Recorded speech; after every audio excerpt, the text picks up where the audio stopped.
O cinema vem abordando essa temática já desde o início da descoberta do vírus, em vários aspectos e em vários sentidos também de gênero. Há melodramas, há aventuras, há histórias de amor.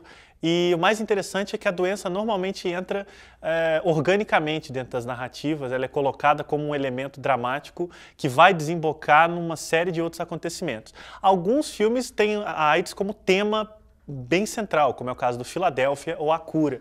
Outros têm isso como algo que vai rodeando os personagens. É o caso de um filme francês muito bom chamado As Testemunhas, que talvez seja o melhor filme do momento hoje para assistir, porque ele acompanha a descoberta do vírus, ainda quando ele era uma doença muito desconhecida, e como que a sociedade lidava com um vírus que parecia surgir assim meio de repente, ninguém entendia muito bem de onde vinha aquela doença. Então, As Testemunhas, no caso, eu acho que talvez seja o filme perfeito para o momento de hoje. E o cinema continua abordando isso, agora que a doença não é mais um tabu como foi no passado, ela já surge nos filmes como alguma coisa simplesmente presente, é o caso do filme As Horas, que tem a AIDS como uma doença do personagem, não uma doença permeando o filme todo. Eu acho que não dá para apontar clichês nos filmes que abordam a AIDS, porque essa variedade de abordagens evitou que clichês fossem tocados. Houve o risco, na época, especialmente do Filadélfia, em que toda a abordagem da AIDS no cinema se focasse no drama, no melodrama, na luta pela vida e coisas parecidas. Mas depois o próprio cinema foi percebendo que abordar a doença poderia gerar trabalhos também de maior consistência. No Brasil, talvez, o Cazuza, O Tempo Não Para, é um filme que retrata um pouco o lado da AIDS como consequência de uma vida errática. Mas não acho que seja um clichê. Está mais próximo, na verdade, da característica do personagem, que é o Cazuza, cantor e compositor, que por ter tido aquela vida acabou se vendo numa situação dramática envolvendo a doença.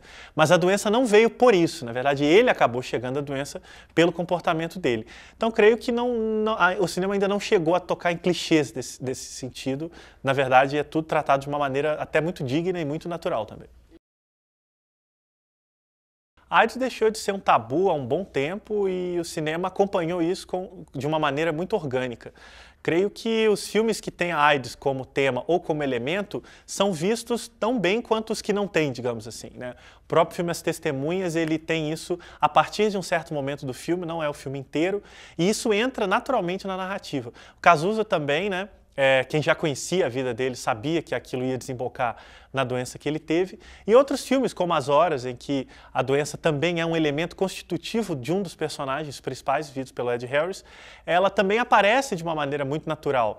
Então isso para o público também ajuda bastante a ser compreendido como parte de um mecanismo muito maior do que simplesmente uma doença que acometeu um determinado personagem por um determinado comportamento. Creio que a relação público e filme quanto a isso tem sido bastante boa, o que é bom, eu acho muito positivo, porque lá no início poderia ter gerado sim uma rejeição, por causa especialmente da questão gay na época, que era muito vinculada. Mas hoje não, acho que quando um personagem surge com AIDS, ele surge como um doente acima de qualquer coisa, independente da doença que ele tem.